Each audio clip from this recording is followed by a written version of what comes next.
মনে বড় আশা ছিল যাব মদিনায়।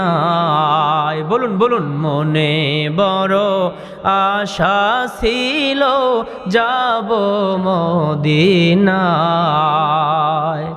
আশা আছে সম্বল নাই, আশা আছে সম্বল নাই, করি কি উপায়। মনে বড় আশা ছিল যাব মদিনায়। মনে বড় আশা ছিল যাব মদিনায়। কে যাও রে ভাই দূর মদিনায়, কে যাও রে ভাই দূর মদিনায়। আমার সালাম পৌঁছে দিও নবীজির রওজায়। মনে বড় আশা ছিল যাব মদিনায়। মনে বড় আশা ছিল যাব মদিনায়। মারহাবা বলুন। ভাইয়েরা আমার, বন্ধুরা আমার, মদিনায় যাওয়ার দরকার আছে না নাই? এ বাবা, পৃথিবীর যে কোনো প্রান্তেই যান না কেন, নবীর দেশে না গেলে দিল শান্তি হয় না, দিলের ভিতরে প্রশান্তি আসে না। নবীর রওজা না দেখা পর্যন্ত দিলের ভিতরে দিলের ব্যথা দূর হয় না। নবী বলছেন, ও আমার উম্মতেরা তোমরা শোনো, মান জাআ কবরি বাইতি ওয়াজাবাত লাহু শাফাআতি। এ দুনিয়ার মানুষ, আমার উম্মত, তোমরা যদি আমি নবীর রওজা জিয়ারত করতে পারো, আমার রওজা যদি জিয়ারত করতে পারো, তা আমি নবী বলে দিলাম তোমার শাফাআত করার জন্য আমি নবীর উপর ওয়াজিব হয়ে যায়। এ বাবা, আমরা তো নবী দেখি নাই, দেখছি নাকি বলেন? না না, নবী দেখি নাই। নবীরে যদি পাইতাম, নবীরে কত ভালোবাসতাম, নবীরে যদি সচক্ষে দেখতাম, নবীর কথা মতো চলতাম, এ বাবা নবীজিকে সালাম দিতাম। নবী কি তো পাই নাই? নবী বলছে আমাকে পাওনি তো কি হয়েছে? মান জাআ কবরি বাইতি ওয়াজাবাত লাহু শাফাআতি। তোমরা যদি আমার রওজাকে জিয়ারত করতে পারো, তাহলে তোমরা আমাকেই পায়া গেলা। কন্যা সুবহানাল্লাহ। এই জন্য নবীর রওজায় আমাদের বেশি বেশি যাওয়া দরকার। ভাইয়েরা আমার, বন্ধুরা আমার, রসুলের জমানায় একজন ইসলাম গ্রহণ করেছে, অথচ তিনি নবীকে দেখতে পারে নাই, সাহাবী হতে পারে নাই। বন্ধুরা আমার, ভাইয়ারা আমার, ও দিন প্রিয়, ইসলাম প্রিয় বন্ধুরা আমার, কলিজার টুকরা সোনামণিরা, একটু ভালো করে শুনতে হবে রে বাবা। ও কুমিল্লা বরুড়ার মানুষেরা, ও কুমিল্লার বরুড়ার মানুষ, আপনাদের দিলের ভিতরে আল্লাহর নবীর প্রেম অনেক বেশি, আমি জানি, মানি। এই জন্য আপনাদের জন্য আমি একটা ঘটনা বলতে চাই। এ বাবা, নবীর জামানায় ইসলাম গ্রহণ করেছে আবু আব্দুল্লাহ। মক্কা থেকে বহুদূর বাড়ি, দূর বহুদূর। ইসলাম গ্রহণ করার পর সাহাবীরা তাকে বলছে, ও আবু আব্দুল্লাহ, তুমি যদি একটু কষ্ট করে নবীজির রওজায় যাও, নবীজির কাছে যাও, তখন নবীজি বেঁচে ছিলেন, জীবিত ছিলেন।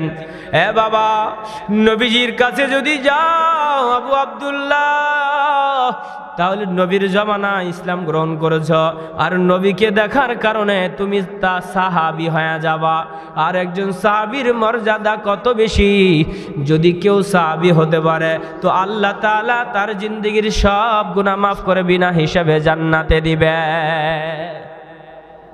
এই ঘটনা বলার পরে আবু আব্দুল্লাহ বলছে, আমার সাথী ভাইয়ারা, নবীজির কাছে আমি যাব, তবে আজ যাব না, কাল যাব।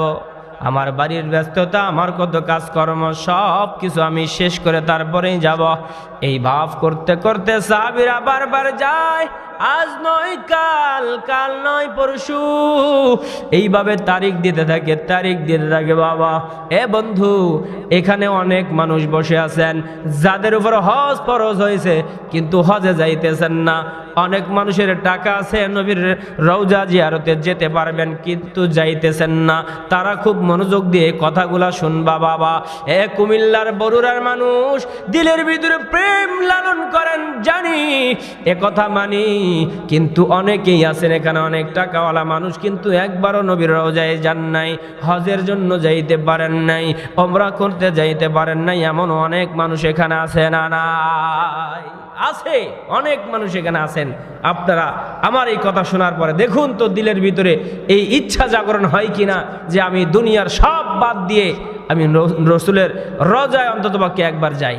দেখি এই চিন্তা ফিকির আপনার দিলে আসে কিনা। ভাইয়েরা আমার, বন্ধুরা আমার, আবু আব্দুল্লাহ চিন্তা করলেন আজ নয় আগামীকাল যাব। এই চিন্তা করে করে বহুদিন পার হয়ে গেল, সে নবীর কাছে যাইতে পারতেছেন না, মসজিদে নববীতে যাইতে পারতেছেন না, নবীজিকে দেখার জন্য সময় বের করতে পারেন না রে বাবা। সাহাবীরাও তো ছাড়ে না, সাহাবীরা বারবার বলতেছে এ আবু আব্দুল্লাহ যাও না, একবার নবীর সাথে সাক্ষাৎ করে আসো, সাহাবী হয়ে যাও। বহুদিন থেকে যেহেতু বলতেছে, হঠাৎ করে একদিন ইচ্ছা পোষণ করলেন, আর দেরি নয়, আমি এবার রসুলের রওজা, রসুলকে দেখার জন্য নবীর কাছে চলে যাব, সাহাবী হব রে। এই চিন্তা ফিকির করে একদিন বের হয়ে গেল নবীজিকে দেখার জন্য, নবীজিকে সচক্ষে দেখার জন্য, এ বাবা সাহাবী হওয়ার জন্য। এবার আবু আব্দুল্লাহ সব কিছু ছেড়ে দিয়া রওনা করলেন। নবীর দেশে যাবেন, মদিনায় যাবেন। নবীজি তখন হিজরত করার পর মদিনাতেই অবস্থান করতেছিলেন রে বাবা। এ বন্ধু, এবার নবীজিকে দেখার জন্য, সচক্ষে দেখার জন্য, সাহাবী হওয়ার জন্য আবু আব্দুল্লাহ বাড়ি থেকে বের হয়ে দূর দূরান্ত রাস্তায় হেঁটে হেঁটে চলতেছেন।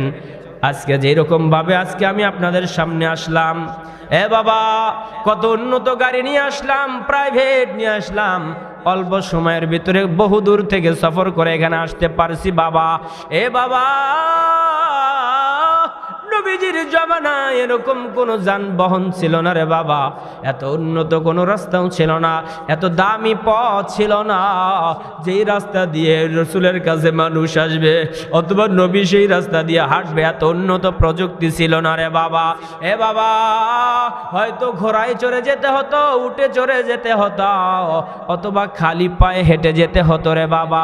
কিন্তু আবু আব্দুল্লাহ তো গরিব মানুষ, উঠো নাই, এ বাবা ঘোড়াও নাই যে এই ঘোড়ার পিঠে চড়ে নবীজির কাছে চলে আসবে। পায়ে হেঁটে হেঁটে আসতেছেন, মরুভূমির রাস্তা, দীর্ঘক্ষণ হাঁটা যায় না। এ বাবা, আস্তে আস্তে আবু আব্দুল্লাহ নবীজিকে দেখার জন্য আসতেছেন।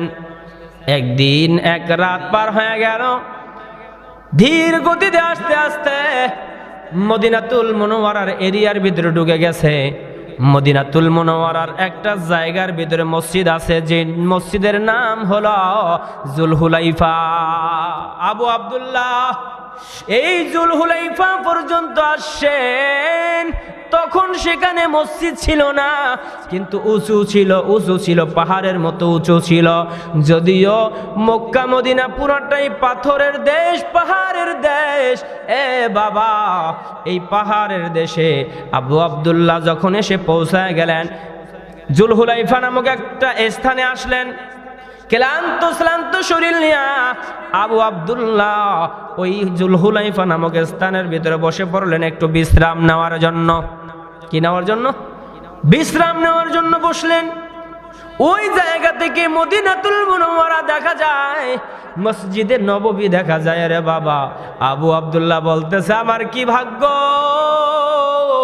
আমার কি খুশনসিব, আমার কি স্বপ্ন, আমার কি কদর, আমার কি ভালোবাসা, আমি কত ভাগ্যবান মানুষ।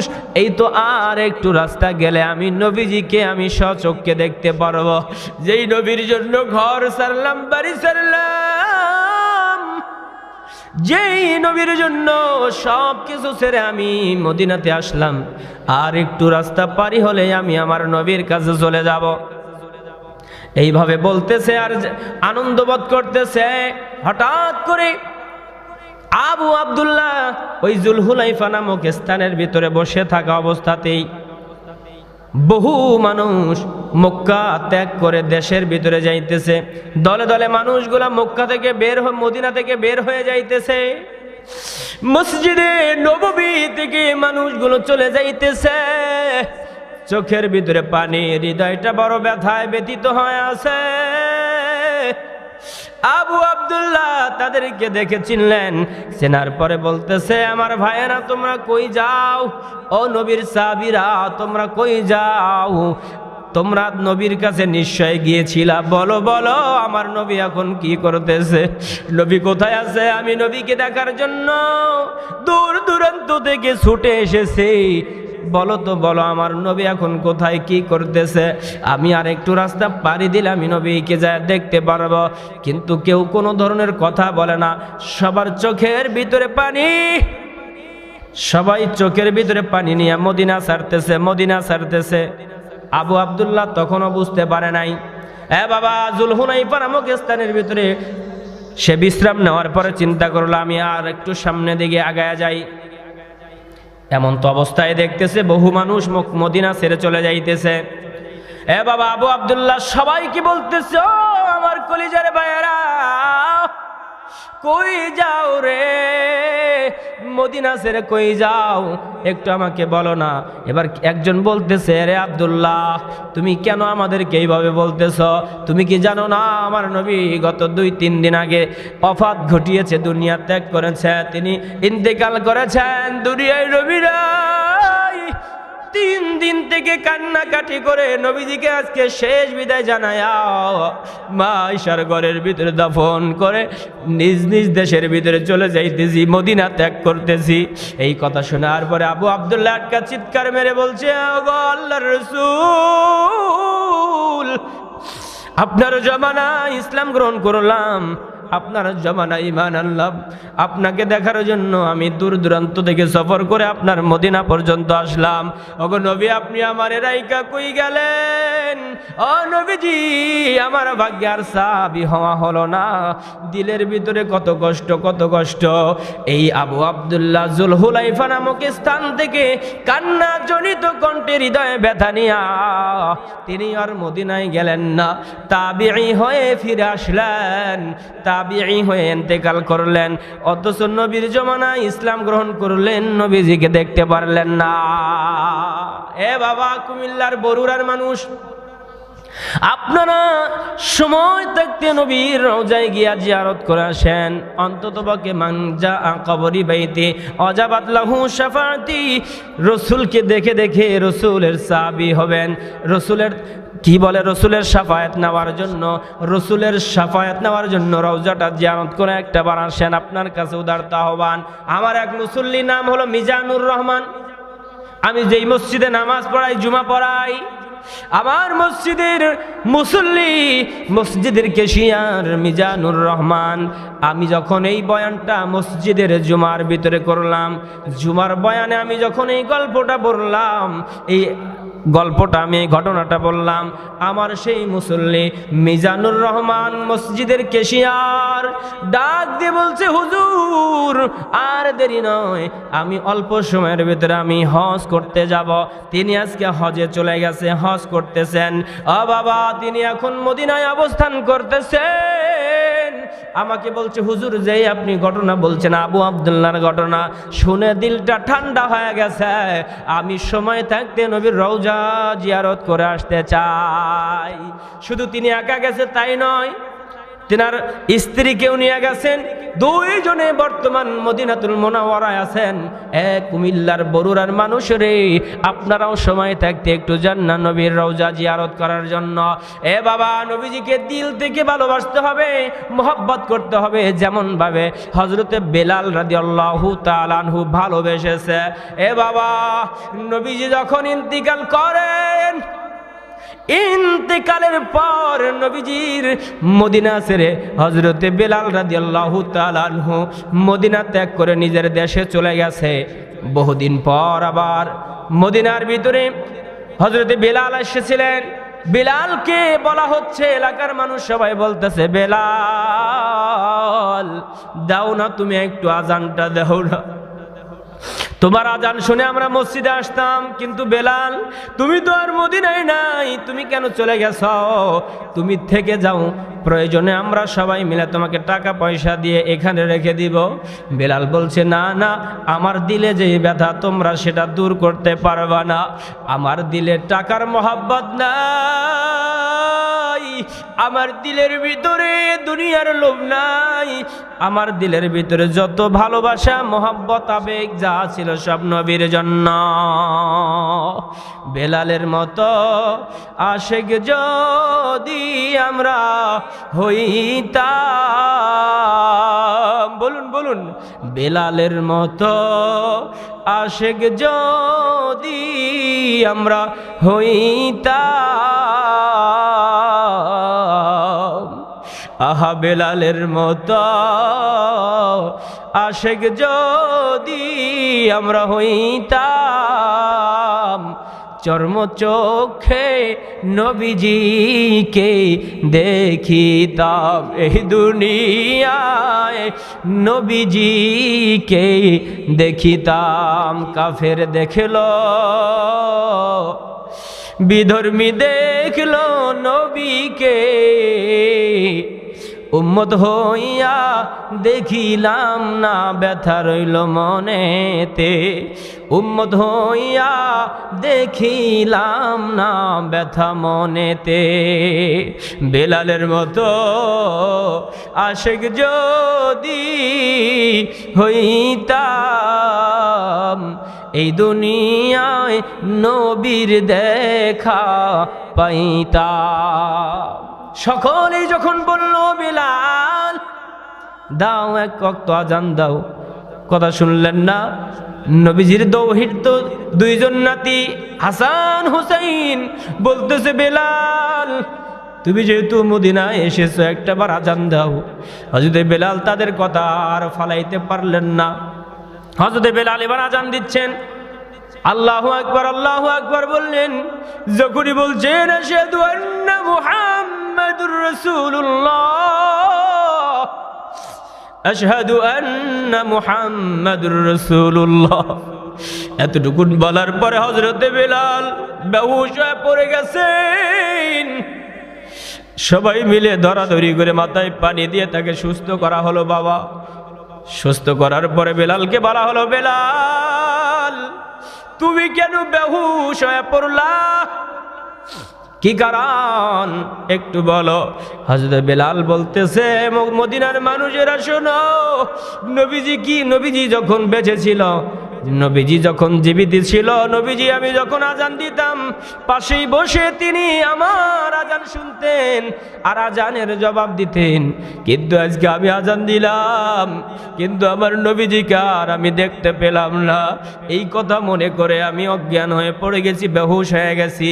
হযরতে বেলাল যেই পরিমাণে ভালোবাসে, এই পরিমাণে ভালোবাসার দরকার আমাদের আছে না না?